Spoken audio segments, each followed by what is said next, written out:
மற்றவர்கிட்ட பேச சொல்லுங்க, ரொம்ப அருமையாக பேசுவாங்க. உலகத்தில் எல்லாருக்கும் அவன் நல்ல இனியவனாக இருப்பான், இனியவளாக இருப்பார்கள். ஆனால் புருஷனுக்கோ, தம்பதிகளுக்குள்ளே சொல்லுகிறேன், அந்த பெண்மணி புருஷனுக்கு பெரிய ஒரு பொல்லாத பெண்மணியாக இருப்பான். அதே போல தான் புருஷனும் எல்லாருக்கும் இனியவனாக இருப்பான். ஆனால் மனைவி என்று வருகிற பொழுது அவன் மிகப்பெரிய பகைஞனை போல் இருப்பான். ஏன்னு தெரியாது அவனுக்கு. வாய் தான் அது. எதனால் அப்படி அந்த வாயை அவனால் வச்சுன்னு சும்மா இருக்க முடியலன்னு தெரியல. வாயின் வார்த்தை தான். ஒரு வேளை சாப்பாடு வாங்கி சாப்பிட தெரியாது. ஹோட்டலில் சொல்ல மனைவி கிட்ட உங்களுக்கு பிடித்தது சமைச்சு கொடுக்க சொல்லி சாப்பிட தெரியணும்.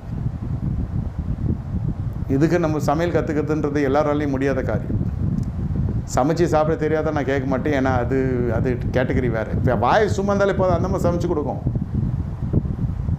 வாய் சரியில்லையே, வாய் சரியில்லை. ஈசாக்கு கடைசி வரை